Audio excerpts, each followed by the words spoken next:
Star Citizen Alpha 3.21 is now immediately in Open PTU, so it's available for backers to try now. But don't be fooled, it's not the 3.21 end-of-year patch that we had expected and talked about previously. It's effectively 3.20.1, so a 3.20.x patch. It's a change of naming convention here, but also some major network updates are coming for it. This has me extremely excited, but there are risks for updates like this that could further damage stability. I go away for a couple of days and a major new patch has dropped to the PTU. What is this? Let's see what Cloud Imperium Games had to say. Why are they going straight to 3.21 now, rather than 3.20.x patches that we expected? Star Citizen Alpha 3.21 update. The primary reason for the name change from 3.20.1 to 3.21 is to signify Star Citizen approaching the next major milestone in its online and networking technology. During the 3.21 patch cycle, we will introduce a new testing channel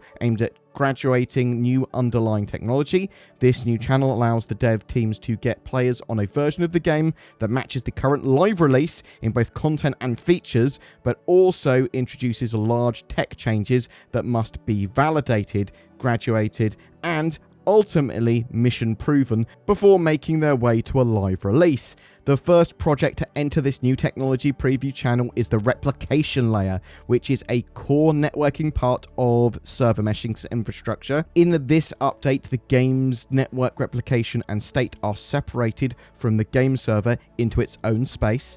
Game clients are connected to this new service, and the game server itself becomes a client with authority on the replication layer. With the replication layer moving off the game servers, the team is hoping to begin testing server recovery without disconnecting game clients from the universe state on a given game shard. In short, this is the next step towards testing components of server meshing after deploying persistent entity streaming earlier in the year. For the time being, the game server will only be managing the Stanton system, so you won't notice much of a change in your experience. However, this is critically important as a step as we progress towards Alpha 4.0 and beyond. We'll share more information about Alpha 3.21 in our upcoming roadmap update next week, and you can look ahead to CitizenCon for more information about the preview channel and how it will play a vital role in further bringing our shared universe to life. So, Cloud Imperium actually alluded to this and hinted to this in the recent 3.19 post-mortem, pretty much saying the same thing they did there, but this would be coming at some point in the future, and this would be a good way of deploying potentially disruptive and game-changing new technology to the game service by running parallel in testing with the live servers rather than sort of overwriting them. So 3.21 on the PTU servers in testing for a few weeks will help preserve the live servers until the patch is ready, assumedly, hopefully, for CitizenCon? Actually, for those of you asking what the replication layer is exactly, the replication layer will be part of a shard, and that gives redundancy for servers crashing, but also acts as a relay service between the client, databases, and servers, allowing all to be updated without bottlenecking and without having to communicate directly with each other. It sort of grabs all of the persistent data needed for everyone and then deals with any appropriate state changes. They go through the replication layer, which should be a load more efficient and allow for dynamic server meshing at a wide range of scales in the future. But yeah, when servers explode or go down or whatever, you might not even notice they've gone down because the replication layer can just request data from a different server effectively, or go, oh, this server's broken, let's get another server with the appropriate information on. Perfect. Also, we're going to be in a state here where we have a single server not being a shard anymore. A shard is made up of multiple servers, and you're effectively connected to the replication layer, which is the beating heart of the shard. CIG also confirmed any features that were planned for Alpha 3.20.x patches will be moved to Alpha 3.21's patch cycle, which they're aiming to initially release later this month in October. When the replication layer is ready, it will turn up in a 3.21.x patch. So it's not going to be there in the initial launch of 3.21, but it will turn up later. The replication layer updates are not in the current 3.21 build on the PTU. I just want to make that very clear. However, in the very near future, when they have that upcoming preview channel, they will basically go, bam, we're going to mirror the live servers onto the PTU, into the preview channel, and then we're going to have the replication layer work in there, and that will be graduated into the live build in a 3.21.x patch once it's stable. So, what's in the current 3.21 PTU patch then that you can try now? It's very mission-centric at the moment. In fact, almost entirely fixes. Some good fixes there, some nice stability stuff, lots of known issues being dealt with. Still a lot more to go, but primarily mission-focused. There's the new retrieval consignment missions. Basically go to an underground facility, clear the area of hostiles, use codes to spawn items from a dispenser to get the item you need to complete the mission, but then you can stay there and spawn more items of potentially pretty high value, but waves of progressively harder enemies turn up, and obviously you need more codes to dispense more loot. There's also Steal Evidence missions. So Twitch Pacheco will offer a mission to take evidence from Security Post Korea's evidence dispensary. You will have to have completed her intro mission to gain access to that mission, though. The Steal Evidence mission is otherwise pretty similar to the Retrieve Consignment one. I believe that players will sort of be tasked to come and deal with you at those Steal Evidence missions. Not sure if there's the same parity to that with the Retrieval Consignment missions, but we will have to wait and see. A Repel Raid on Horizon. So this is the return of the platform assault missions, but with new locations added in as well.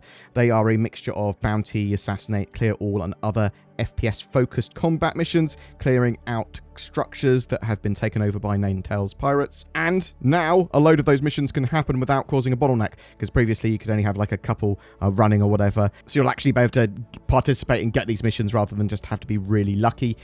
They're also available at a range of difficulties and sort of lengths of time, because some of them are quite in-depth, like take a load of enemies out over multiple structures, things like that. Assumedly, the Siege of Horizon is now technically functional for this patch as well, if they want to run it, because those platforms have been enabled again. They have had some quality of life improvements for driver remote turrets, allowing for zoom with Z and toggleable gyro mode with G. CIG also made it clear that there are a load of other features coming to this patch beyond what they've got here already. There is more coming, and they're going to be added to the PT either over the coming weeks or as part of the 3.21.x cycle now. So everything you've heard about 3.20.x is now being phased into 3.21. It is just a naming convention change. But I suppose Cloud Imperium decided that there was enough features coming along to warrant taking it up to 3.21 rather than just a .x patch. You can expect the Spirit C1 and A1, Tumblestorm, Vehicle Tractor Beams, SRV, and much, much more in this patch too at some point. What does it mean for the end of the year, though? What does it mean for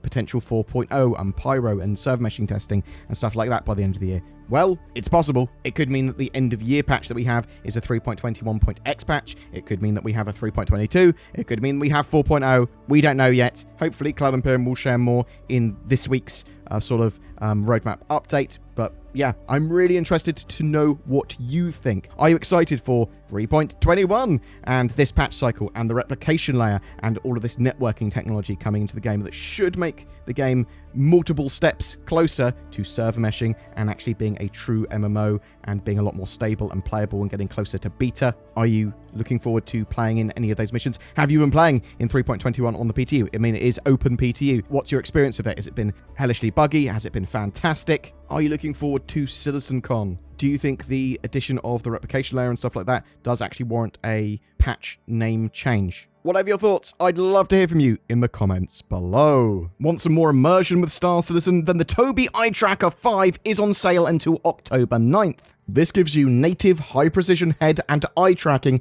in Star Citizen. Very cool for general immersion, for combat both in ship or on foot. They are absolutely fantastic pieces of kit, and both Zin and I have one. Use the links below to grab one or to find out more.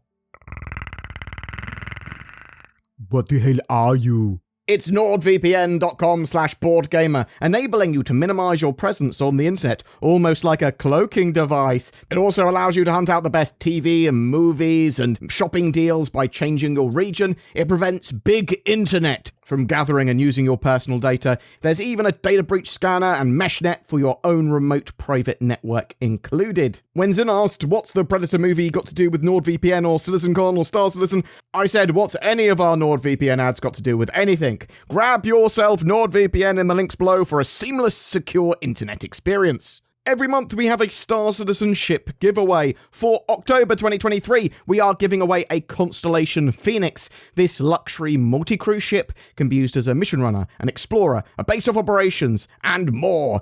It comes with a luxury P-72 Archimedes snub, as well as the Lynx rover, allowing you to have on and off planet excursions. Just comment on any of my videos made during the month to be in for a chance of winning that. This is the bit of the video where I appeal to you to try and join the channel memberships and give us money. We have a load of you that are Patreons or have become YouTube channel members with the join button under my videos, and that goes a huge way in helping the channel and enabling us to make daily Star Citizen news entertainment.